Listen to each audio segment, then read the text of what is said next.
I Hey, saw hey, that. hey. Oh, I Yeah, have to hit okay. I guess Okay. you do. I do. Hey, everybody. Welcome to Keeping It Spiritually Simple. It's been a minute since I've been on here doing a video, just because we've been in kind of this low level, quiet, inward kind of energy since the summer. I honor that myself. But today I am so blessed to have Julie Severn on my show. You know, she and I have had some videos in the past. Please go back and look at those, like, subscribe, and share. But you know, when I think about Julie Severn, I think about, well, she's an author. And I also think about what a visionary she is. And not just a visionary that can sort of see things, sense things, and feel things. She brings those visions back in and then shares the information through stories and possibilities and so on and so forth, which I think puts her in the category of having the vibrational frequency of expanding your cells. So they're thirsty. They want to know more. Like, wow, never thought of it that way. She's also what I would call an earth mother, but more importantly, she's the protector of plants. She loves the plants. The plants talk to her. She's able to, do medicinal things with them, all back in what, our ancestors did. um, and she's a light bearer. So I am just so lucky to have this light in front of me. Hello, Julie. Hello. Thank you very much. That was a pretty nice introduction.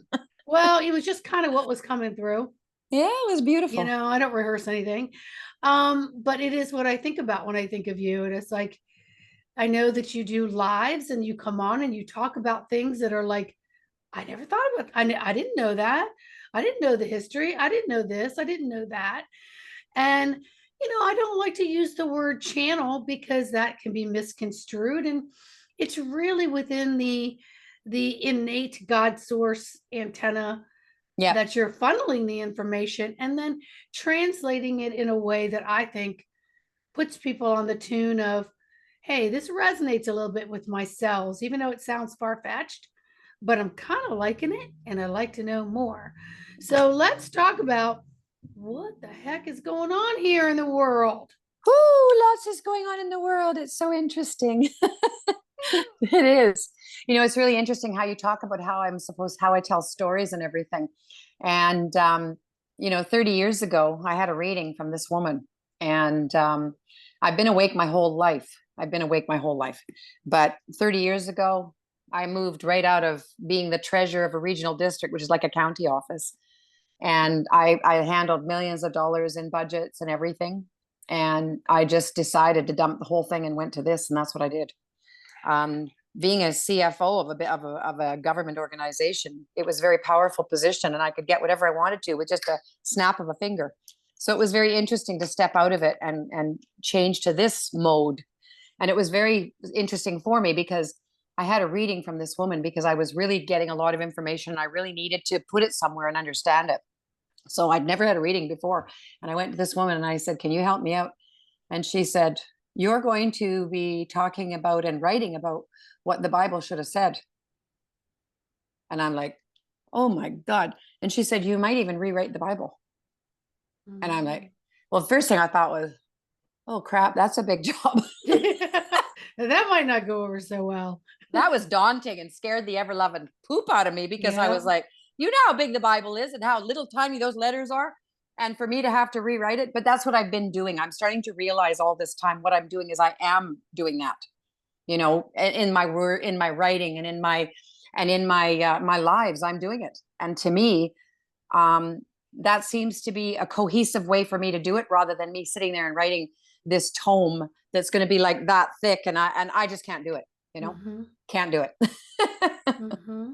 So it's fun. But so that there's that. And then there's I started right away, as soon before I even left working at the regional district, I started writing books. I just started right off the bat, and I never stopped. And I've written this one book called Linear to Zigzag, that's on Amazon for sale.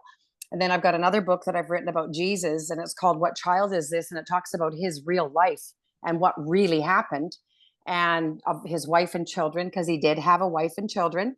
He actually had two wives, one died. And so I write all this stuff, and I got the information 30 years ago that it wasn't Jesus who died on the cross, it was Judas. And Judas gave himself because he knew he was dying. He was sick. And he was an absolute identical twin of Jesus. They were twins, not in real life, but they were identical looking. And they were cousins, first cousins. Judas was in love with Mary Magdalene. And so everything we've been told is not true. And so Mary Magdalene was not a prostitute. She was an Essene priestess, and she was absolutely amazing, just amazing woman, you know? And so, you know, all this came through.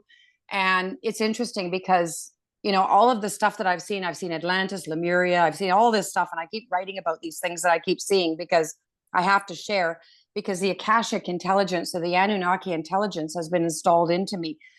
That means that anything you ask me, I can answer the question, or I can receive it. I can download it and get it, you know?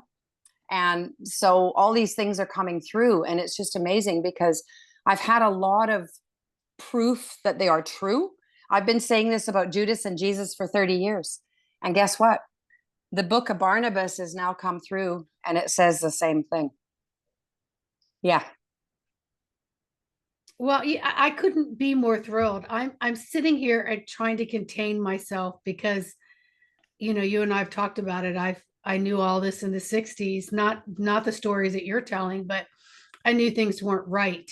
No. And every time I questioned the Catholic family, I got shut down. But I would get messages through to what I knew was Jesus, and he would say, "That's not my name." No. But he didn't tell me what his real name. He just said, "That's not my name." And Mary Magdalene would come through, and she'd say, you know, and she'd have this essence of just royalty, just this breathtaking. I couldn't explain it. You know, I'm only 10 years old. Yeah. But so they have told me all along the truth was going to come out. And I just keep asking, and they're saying that's an egoic question. You're just going to have to just pay attention. And it's going to blow everybody out of the water. So, well, I'm on the second Jesus book, and holy. Well, whether people believe you or not, or your version of it, the whole goal here is to, we already are learning so much in the last couple of years of us being lied to over and over and over and over again by all of these, not just 3-letter agencies, but biblical, political, you name it. So again, it goes back to the message I got in the beginning, that the visionary, and I was watching my words on how they were telling me to say it. He's like the storyteller, but she doesn't just tell stories. She tells things so that it expands the cells. So the cells are thirsty for more. So this makes total sense with how you're starting this all out. So I'm like, yes, keep going. It keeps on coming. So I won't stop, you know? And the interesting thing is, I've got a lot of people coming after me and saying, you know, what you're saying isn't true, and I don't believe you. And I'm saying, well, you know, I actually wrote this to one woman this morning. I said, you know, your belief system is what stops you in your tracks. I said, you believing in something so strongly that you get angry, that stops you in your tracks, because then now you can't believe in anything else. You're stuck. So a belief system is something to let go of. And it also is important to understand that if somebody does get angry with that, and they have that strong of a belief system, they really need to untumble everything that they've believed and throw it away, because it hasn't worked for them. It has not worked. You know, send it in a rock tumbler, beat it all up, and get it out of here, because we don't need it. We don't need to believe anything any longer. And we have been pushed so hard to believe, you know. Okay, so here's a good word. You used it earlier, politics. It's from the word poly. What's poly? I don't know. Everything. It's all. It's a word that encompasses, if you're polymorphic, it's everything, isn't it? If you've got polymyalgia, you've got a disease throughout your whole body. Poly. They use this word, politics, because it's all encompassing, and took us right over, didn't it? Isn't that interesting that now you can understand this word a little better? You can go, shoot, it explains why they called it that and why they did what they did, doesn't it? Yes. Yeah, it's sad, but it's true, you know. So, you know, what we're doing is we're just breaking down and destroying all of the old ways, so that we can move into the older ways that we used to be, you know, who we used to be and who we're supposed to be, rather than being this pretend person, you know. I was talking with somebody today on the phone too, and we were talking about 5G, and he said, "Well, 5G's been hooked up, and it's causing everyone to get sick." And I said, "Do you understand 5G's never been turned on?" And he said, "What?" I said, "No." I said, "Did you also understand if they turn it on, every person who's had the jab will drop dead?" Mm. That was their plan with 5G. That's not going to happen now. They've all been turned off and they've been changed. And I'm just wondering if they are now new things for our new power system coming in, because there's no way that those things are of light or were of light. And there's no way that it literally would drop everyone who's had it. You know that? Mm-hmm. And so we're looking at, this new change. People are starting to awaken. People are starting to notice that they're getting angry in their cities. They're getting angry with their mayors, with their councils. They're getting angry because they're trying to push the 15-minute cities. Everybody's waking up to this stuff, but not their spirit yet, which I find interesting. I guess that comes next, Well, I mean, I hope so, but I think people are they've got to see, touch, and feel. Mm-hmm. So somehow the awakening has to work on the human sensory before they can expand out into the etheric and spiritual sensory. Yeah. So I think that might be why they're designing it in this way to, that. It's interesting, isn't it? Because Mhm. you're seeing such a dynamic of angry people. And the anger on this planet. I mean, a lot of people have been saying, if there's going to be anger, stay home, don't go out, avoid this anger, because a lot of people are getting justifiably angered, but not understanding their spirit part in it. So until they can integrate the spirit part, that anger is just anger, isn't it? It's not. It's energy being funneled in an indirect way that will Yeah. affect you, and the response is usually rage or Mm-hmm. And harm it's mentally, physically, emotionally to others. Yeah. And it's unrooted. It's unrooted, Mm-hmm. So there's no grounding to it. It's just rage and anger because they're starting to realize how much they've been lied to and how much they've been told isn't true. So they're getting freaky. So what we've got to do as spiritual healers is do everything we can to bring them down off of that DEFCON into a calm place so that they can start realizing, all this turmoil inside of your body is your cells rebuilding and your cells changing and you're learning different ways. So instead of getting angry, get determined, get working on your healing, get working on your processes, because the anger, well, I don't disagree with anger. A lot of people say when you're spiritual, you shouldn't get mad. I don't think so. I don't agree with that, because with going through the dark part of the soul and learning about yourself, anger does come. It just does. Things you have to heal, things that you look through in your life that you haven't healed. And as you get further on your path, you'll notice in your meditations, suddenly something that you didn't even know bothered you 35 or 40 years ago suddenly comes up and you've got to heal it because you're working through the layers, right? So it's Yeah, interesting. yeah, and I'm listening too, and they were showing me like the liver, and Oh, yeah. the liver is the traffic jam because Oh, yeah. everything has to funnel through the liver, right? It's your order, it's your pharmacy, every single thing goes through the liver. So they were just showing me it is like just traffic jam, like Yep. everything's getting jammed up, and then we get we have these uncontrollable outbursts or hatred that comes out in heat. Yep. Yep. And anger, even if you go down to your life habits, you don't even realize, okay, I went to McDonald's. The next day, I'm really angry. I don't understand that. Why am I angry today when I ate McDonald's yesterday? When I was eating so much genetic modification and so many chemicals and so many things that actually reboots your brain and puts you into a rage rather than into a peaceful place. If you ate yourself a nice avocado with some cucumbers, you're going to go, oh boy, I feel grounded and great, because you're eating something that is actually good for you.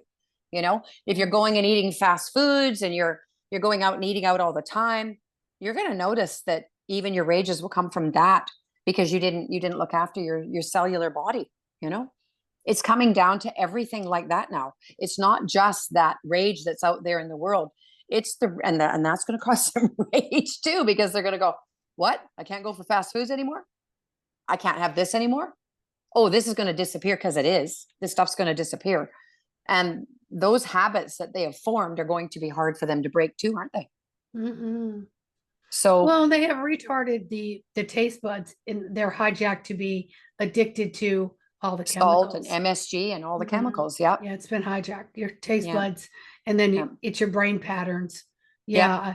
Sometimes I don't know what to eat because everything I'm learning in the last decade, I've slowly been going in reverse to the Yeah. point where I'm like, I just don't know. I'm No. not hungry because it's too much decision making to be made. Well, in Then our I'll grab a house, piece of fruit. what we've done is we've gone to 7 to 12 vegetables a day or fruit. We do 7 to 12 of each of those a day. Mhm. And so we do the alkaline diet, which is 20% grains and proteins and 80% fruits and veg. And it keeps your body in good shape. But the other thing about it is it stops you from getting diseases because you're alkaline. And Yes. most people are two things. They are not alkaline, they are acid, which causes diseases. And the other thing they are is dehydrated because they Yes. don't even understand they're drinking a lot of water, but they're not putting the electrolytes back in. With your water, you need electrolytes as well. So I'm telling people now, take 20 or 30 little grains of some Celtic salt or some Himalayan or sea salt, but don't use iodized salt. Don't use that. Mhm. But use those salts, 20 or 30 grains in a glass of water and sip it, and all your dehydration, all your electrolytes go right back up again, and your brain's back into working in full power again. Because people don't even realize how dehydrated they are. If you get thirsty, you're already dehydrated. You're already there. And nobody realizes that it's what they're drinking. The worst thing you can drink is Gatorade, one of the worst. And so your best thing is to put some salts in your water. Mhm. It's that simple and that good for you. Crazy, eh? Yeah. Well, I follow it, so it's not crazy to me. I'm just waiting for the general public to catch up. We're working on it. We're working hard I'll on it just stay because my weird self.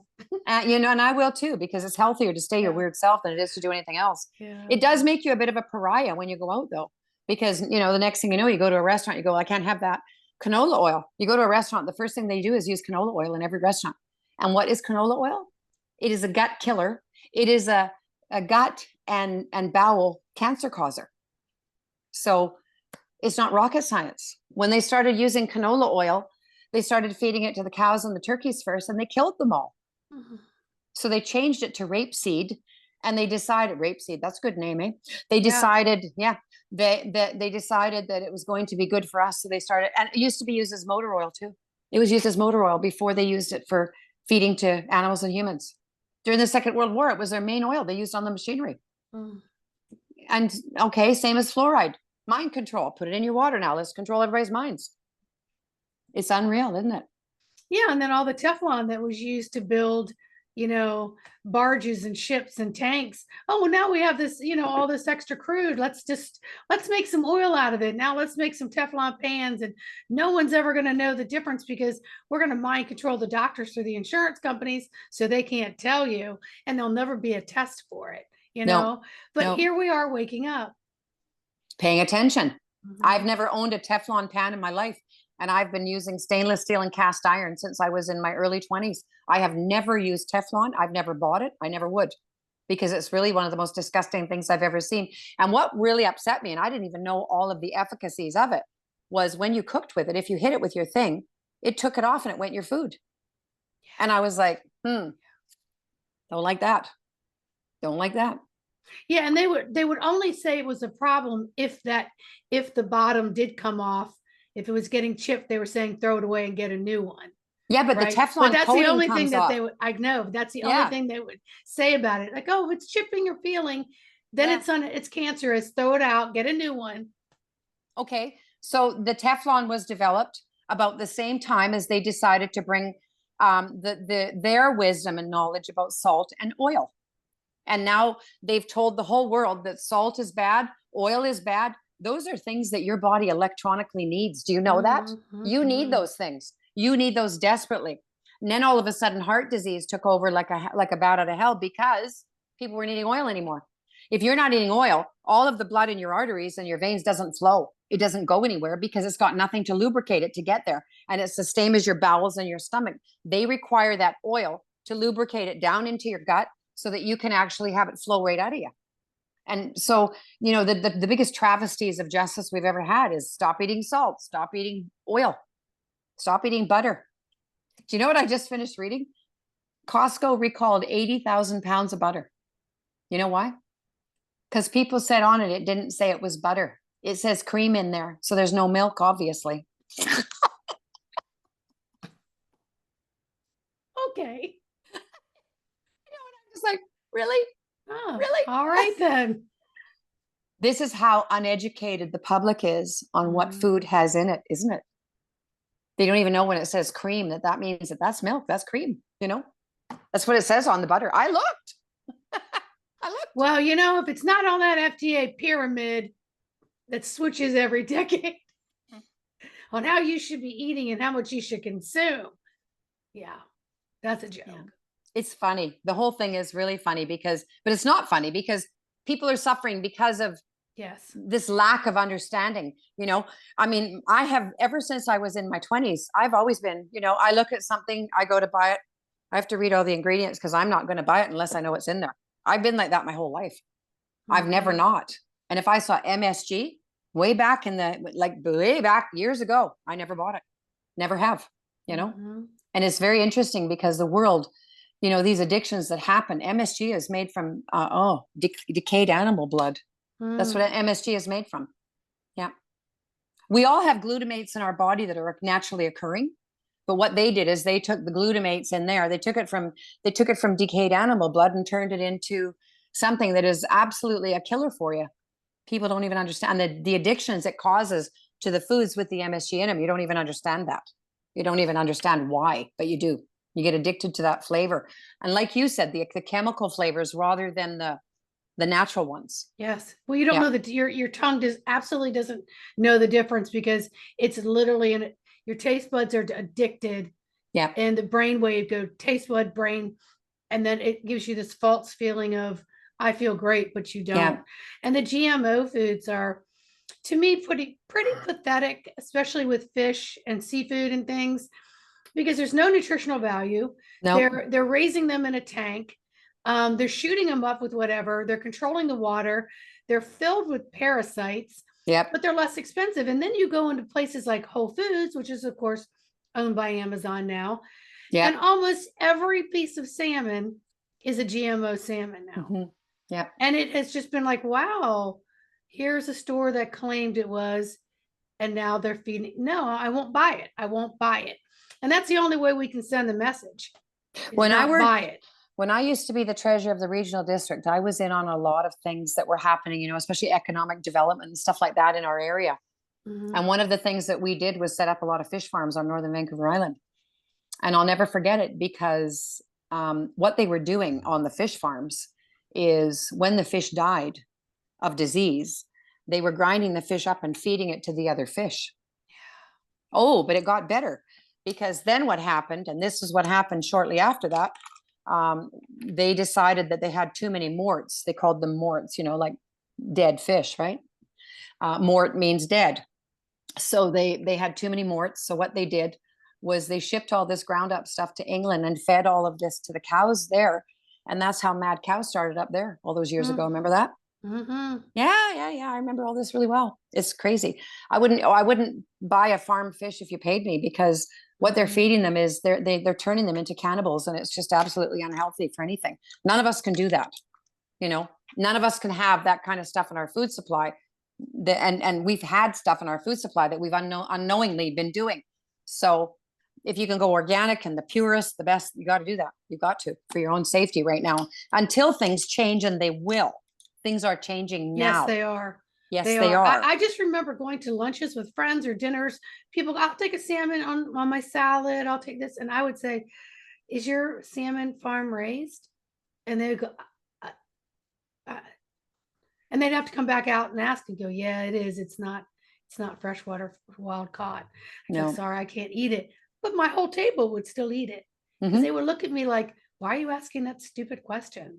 Well, they don't understand. Because I don't eat stupid. That's why. No, you know, and it's amazing because the lack of knowledge on food when people, and that's the thing, you know, people go to their doctor and they'll say to their doctor, you know, what do you recommend that I do? Your doctor's had 1 week of training on nutrition. He has no idea what the hell he's talking about.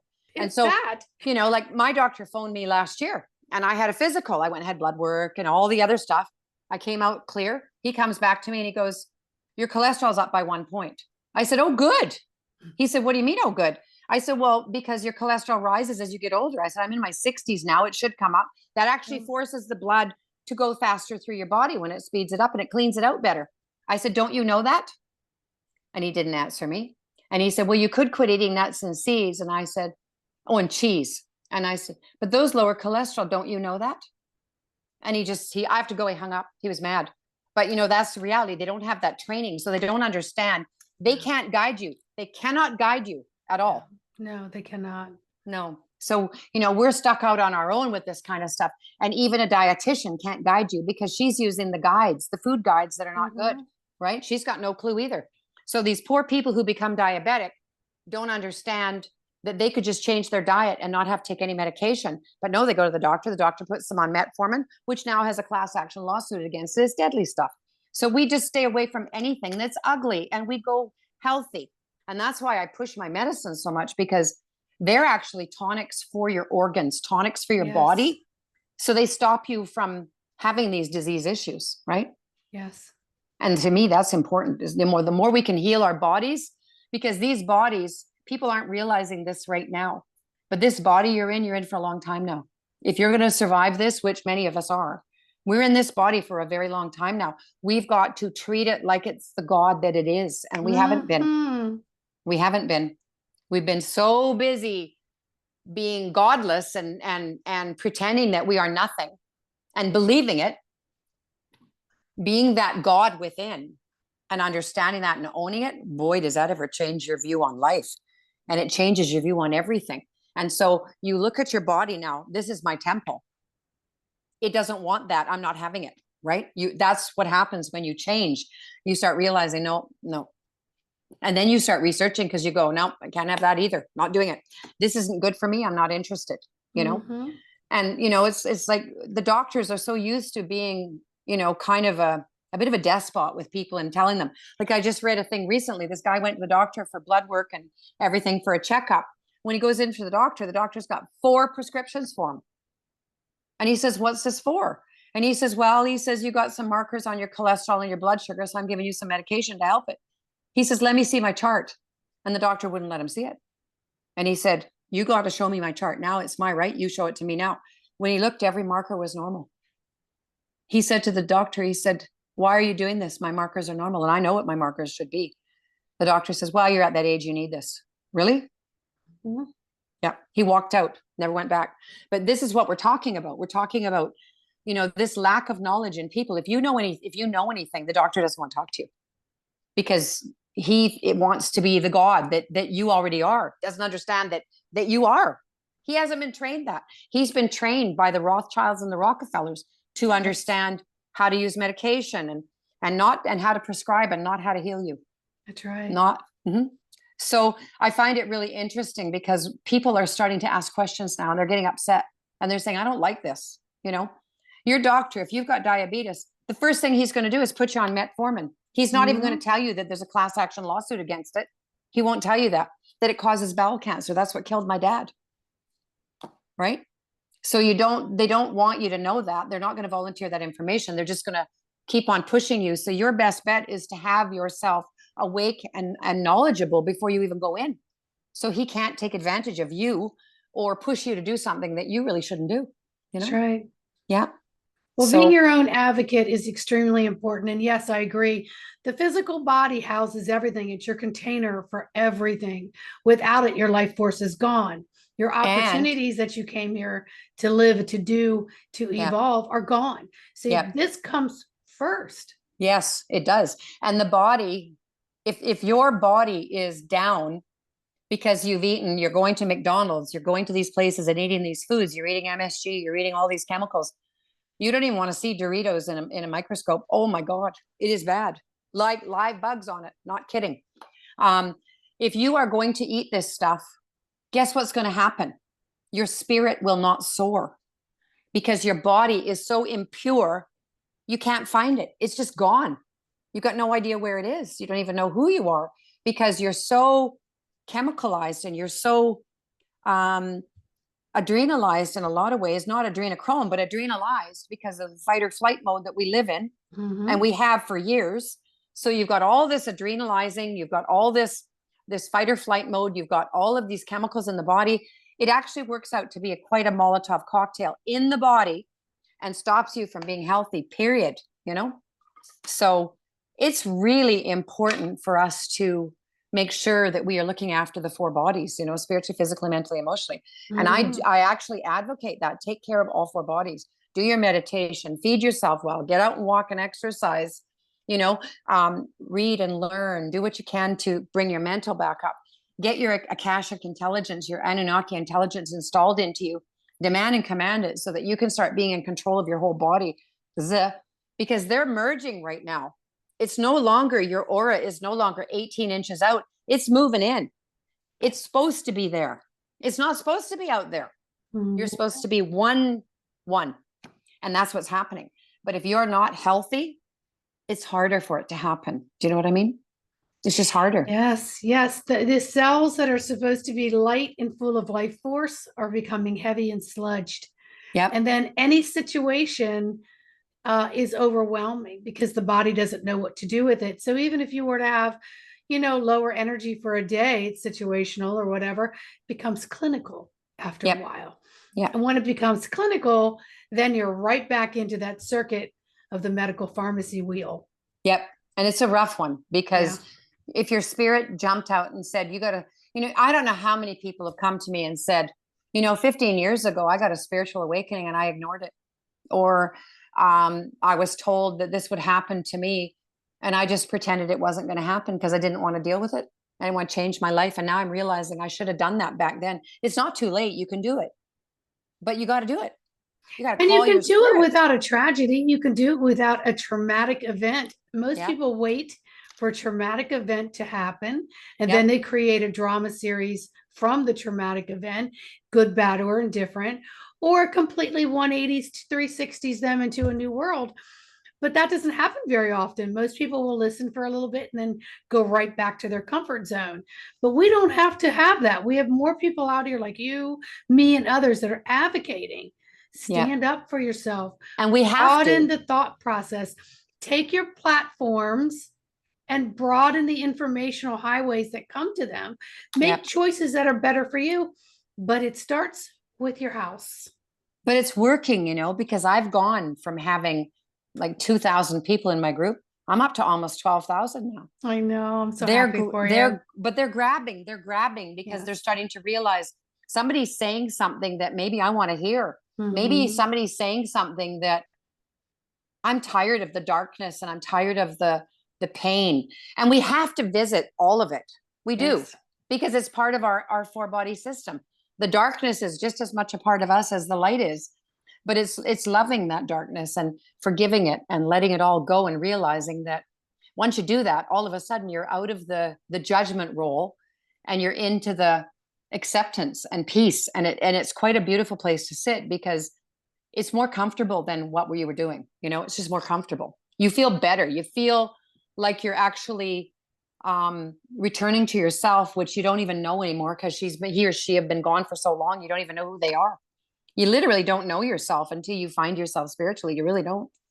You know, people walk around thinking, oh, I should have that fancy purse or those fancy shoes. And I should look dressed to the nines and look like I'm all that in a bag of chips. But in reality, unless you've got a strong spirit inside that says, I love myself, whatever you do is never going to feel enough. So true. Yeah. It's so true. And more people that are coming into their own are realizing stuff is just stuff. Yeah. It's irrelevant. You can't take it with you. It doesn't define who you are. No. And yet you can't shame it or be mad at yourself. It was a process you had to go through in order to get to where you are in this moment. So whatever wakes you up, let it just continue to wake you up. You know, it's really funny it's funny you would say stuff is just stuff because, you know, 30 years ago, I was meditating one time and I was lying on the couch in my living room, which was a very peaceful room. And I was just lying there and I was meditating and I opened my eyes and I watched my recliner disintegrate and disappear and rebuild right in front of me. So stuff being just stuff is really just that. It's all illusion and glamour and Maya. Every single thing that we have in our house, if we didn't believe in it anymore, it might just disappear.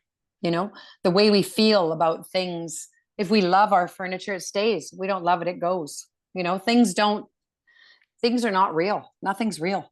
Everything is a construct and it is an illusion. This world is an illusion until we understand how it works and until we can understand all of that glamour and illusion and Maya. We've been hit with it so hard that we have this outer feeling that everything is glamorous out there, but what's in here is nothing. You know, it's just that feeling that we've created because we've been taught it for so long. We've got no other understanding as to how to believe the power that lies inside of me is so strong. I can do so much with it. You know, it's just amazing, isn't it? It's amazing. And, while you're saying that, I'm getting to around like 1925, 1930 is coming to mind. And, the so-called agenda knew that there was going to be these waves of awakening. So they created this group of people who could emulate the way you're supposed to be or give you the drive. So Hollywood was created. Movies were created, scripts were created, mind control to the television was created, Yep. news channels were created, more and more censorship came on board, wars were happening, secret people from those wars were brought over to here to continue to do more. So a lot of this stuff is going to unfold, but as we can see, so many of us have stayed awakened. Yep. And will continue to be that. Like I said in the beginning, I'm just so thrilled to hear some of it because it's like, yes, I'm just so excited people are going to catch up. I might have some people to actually talk to now because I've felt so alone for a long time. A lot of decades. I know. Weird in it's my hard. family, so weird in places, and just I've become more recluse in the last couple of years because I'm like, well, I just have to keep waiting and waiting. I get frustrated, I get human, but it's happening now, and I'm just so, I don't know. It's a different kind of exhale. It's almost like the heavy shoulders can come down, and I almost want to get teary-eyed because I'm like, yeah, it feels good. It feels good. Yeah, it does. It feels good, and it feels positive. And right now we're in the last vestiges of this movie, and once it's over, the peace that's going to come into each person, the awakening that will happen to each person is going to be so beautiful. It's going to take them to their highest good now. And then what's going to happen? They're going to remember every bad thing that ever happened to them. And then they're going to forget that now. And they're going to remember every good thing that ever happened to them. And all the Akashic and Anunnaki intelligence will move right in. And they'll be exactly where they need to be because they're actually facing it. Now let's talk about the non-souled beings. There's a lot of those. yes, They won't make it. They will not make it because they're not souled beings. Okay. We're talking about synthetic soul beings. Yep. Okay. And there's a lot of them. Let's talk about that a little bit. There's a lot of them. There's a lot of beings. I mean, just one actress alone can have 12 clones. Yes. Right. So those are non-souled beings. They're called an NPC, non-participating character, like from video games, right?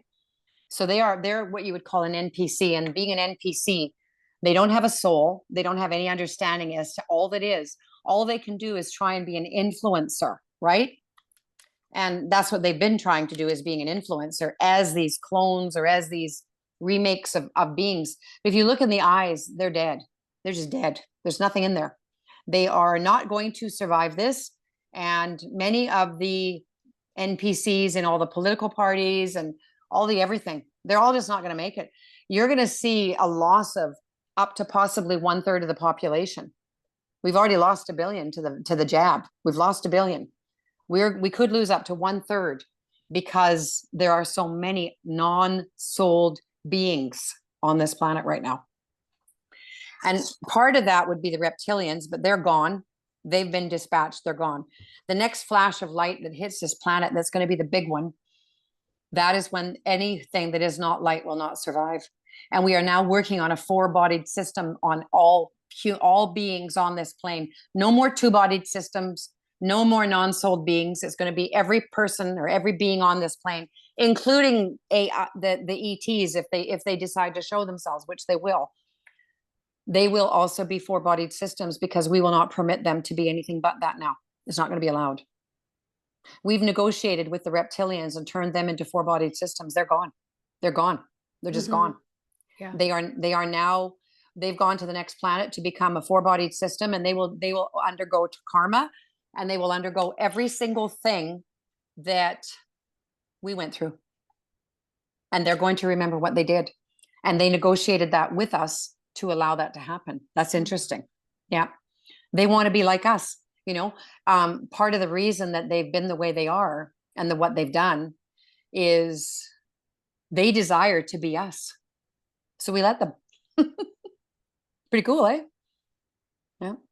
It's all very fascinating. You know, you're talking about the NPCs and the clones and the synthetic souls. You know, when I watched that show Westworld years ago, Yeah. it was like, yeah, I have seen those in my own visions. Never, but there it was on television. I'm like, oh yeah.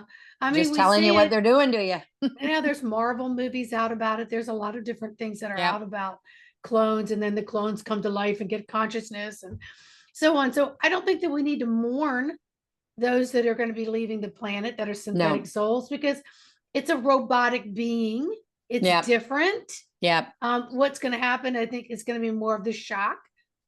And then once people understand that that was a robotic type being, then they'll be more like, oh, well, we had to clean house.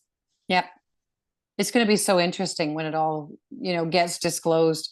And I'm understanding, because of this election that's happened the way it did, I know there's been some negotiations on this, and I know there's been some big negotiations for how this all happened. I also know they might plan a soft disclosure.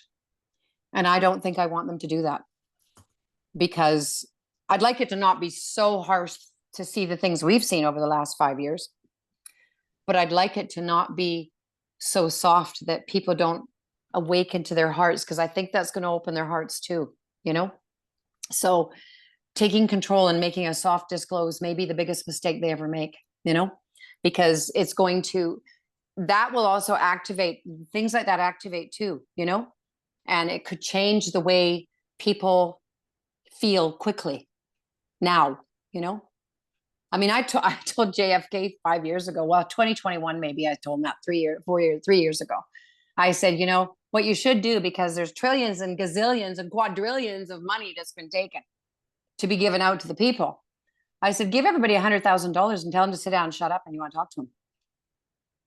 He liked it, but he never did it. I was kind of ticked about that, because I thought that was a really good idea, because money talks to people.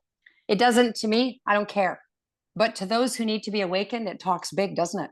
Sure. And so I just thought that was a great idea, because you know what? Shut it all down now. Give them something to feel comfortable so that they can sit back and relax and listen to what you have to say. They will. Because it always does work that way. Until this point, it's not going to anymore. You know what I mean? Because that will happen, and money will become redundant. We'll have replicators. We'll have 3D printers in our homes. We'll be able to build and create from our own visions whatever we want. So we won't need money. Money is only in the short term. And then we'll be out of it and into a different way, which will be good.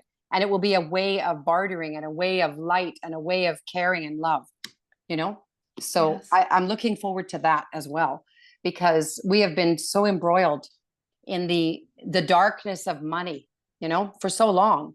And it is dark. It's got no light to it, because it's fear-based, isn't it? Money is a big fear-based construct. Yes, and it's been made to be the only thing that can keep you to survive, and it has. It's entrapped us to understand that if I don't have it, I can't pay even for my necessities. No. So it's all fear-based stuff. But more and more people are waking up to, you know what? I have enough. I paid my bills this month. I'm doing well. I'm good. Yep. I've been fed. My family's clothed. We're good. We're going to keep going. Yep.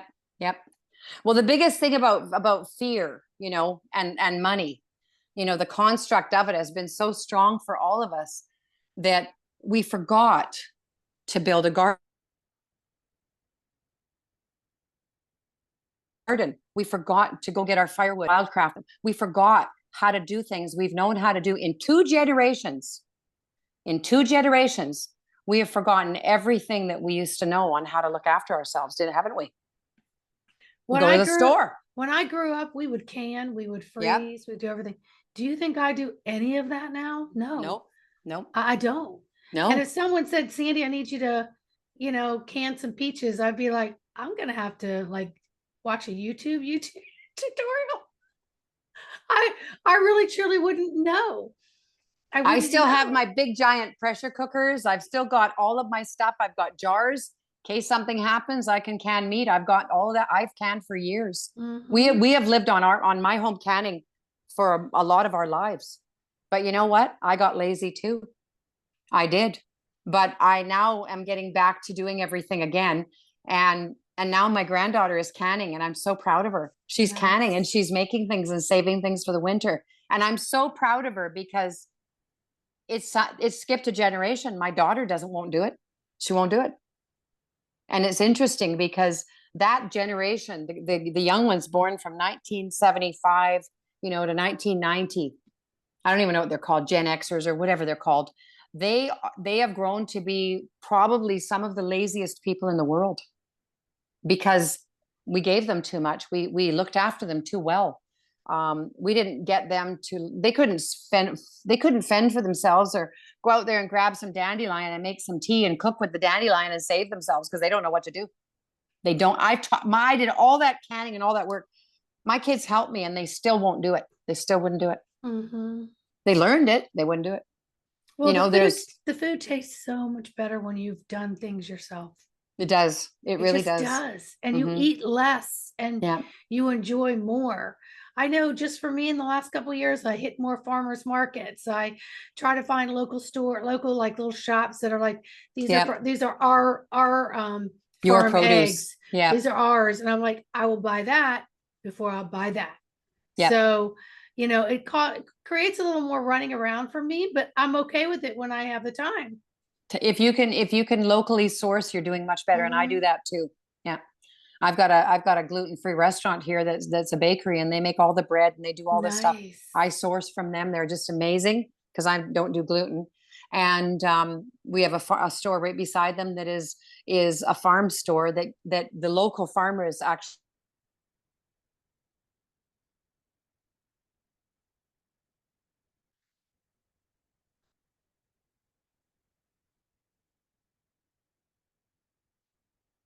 We just froze up. How do we unfreeze? I'm not, just you are. Oh, you were.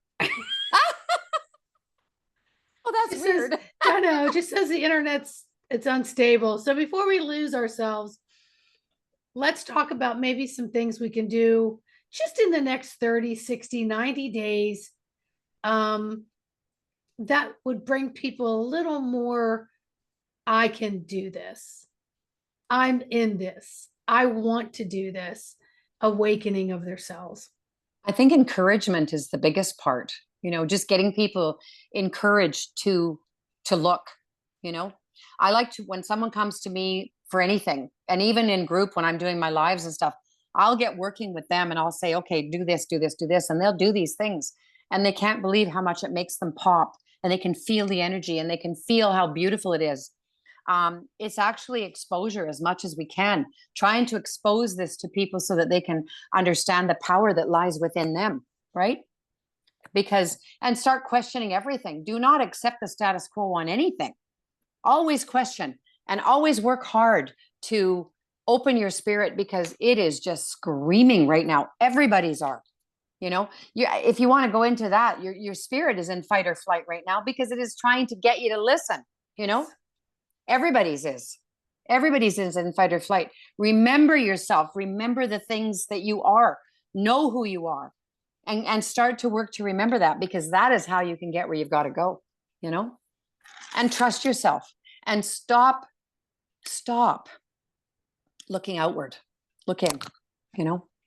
These are the big things, the biggest things to do right now. They really are. I agree with you 100%. And Spirit's been bringing through for me, careful of the savior syndrome. be careful of the savior syndrome. Everyone's looking now at RFK and the political changes and this, oh, look at this wave that's happening now. More people are going to talk about it, but you're forgetting all the ones that have pioneered to get I'm there. still not trusting all that yet. I'm not either, but Nope. there's many people who have pioneered to get us to this, the top of the mountain, to this peak. Yeah. And there's a lot of people, you know, who have gotten us here. Don't look to that one person with the bullhorn to make all these changes, because it starts individually within our own home, which is our angelic etheric. It starts within our demographics of our home in which we dwell, our community, etc. Starts with us individually before we can join collectively. So be aware of that and take a step back. That don't just be aware of this, the one crusader. That's all I'm gonna say. Oh no, you're right. You're right. Yeah. Because what we've got to do is understand that the crusaders have to be us. They have to be us. Yes. We have to be the gods that we are, so that we can actually activate this world to what it has to be. And it's waiting. This world is waiting for the people because she knows it's coming. She's waiting, and she's patient, but not so patient.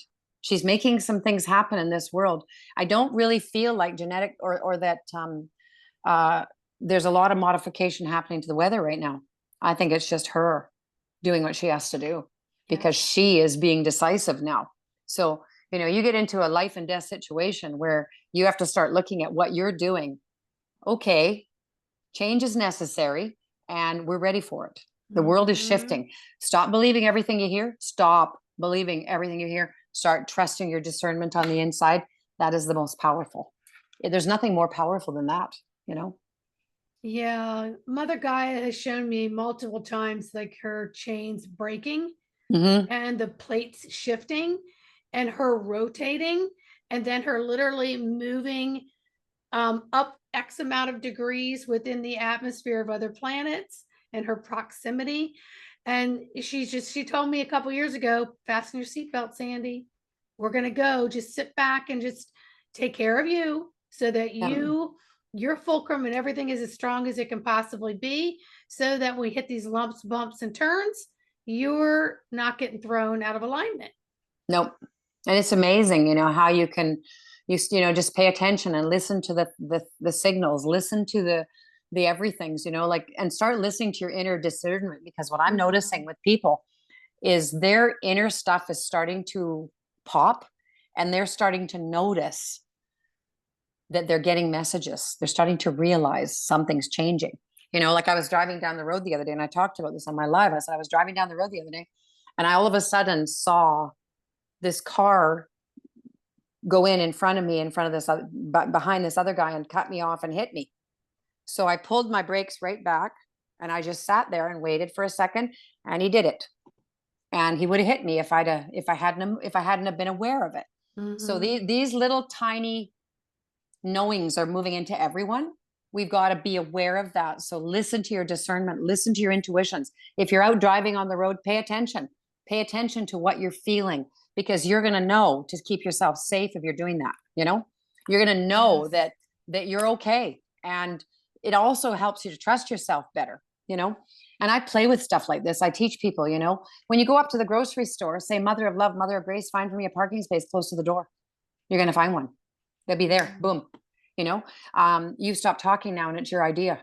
Boom. They stop talking. You learn your powers by playing with these things, you know, and you start to trust yourself. You get to the stoplight, you look at that light, you go, you're green now, goes green. Honestly, it changes. It does what you're needing it to do, because you're manifesting and creating your reality as you need to do it now in every second, you know? It's quite fun. It is. It's fun. It is fun. Yeah. I love playing in the energies. I like to learn my regulatory system, and I like to play with it. I just told somebody that the other day. I said, sometimes I like to go into big crowds on purpose just to work with my own system and see how I can regulate. And then how I was when I got there and how I am when I leave, and how does it affect me in other ways. So it is a lot of fun. Julie, where do people find you? Mind, Body, Spirit Healing Group is my main page. And then and that's on Facebook. That's on Facebook, and I do my lives on there. Mm-hmm. And you can catch me at email, Severn, SEVERN 2000 at gmail.com. Or you can get me on Messenger. I'm around. Awesome. Oh, and should I give my phone number? No. Okay. Let's Okay. not. Let's not do that. If people really want to get a hold of you, they're going to get a hold of you. And I'll put the link for the Mind, Body, Spirit group in the description. And yeah, and then if you want to know more about, healing plants and all kinds of things that Julie offers, I've been collecting them now for a couple of years and using them. They're amazing. They're made with love. She is the guardian of the plants. So it's infused with a lot of things from Father Sky, Mother Earth through Julie's physical avatar. And we are so grateful for that. Everyone, please remember to like, subscribe, and share. Leave us a comment so that this video can be shared with others who need to hear it. In the meantime, Julie, is there anything else you want to share? I want to say love yourself over everything. Just love yourself so much, as if you are in love with yourself, because you deserve it. It's time for everybody to start knowing they deserve to be loved, and to love yourself first is the biggest part. It's huge, because it does. Nobody can love you if you don't love yourself. That's true. Absolutely. So love yourself, be kind to yourself, be patient with yourself, and listen to your intuitions. Listen. Yeah. And reach out if you guys need any assistance from Julie or me. All right, everybody. Thank you so much for watching. Again, please remember to like, subscribe, share, leave us comments, and we'll see you all in the next video. So Julie, hang tight and say goodbye to everybody. Thank you. I love you all.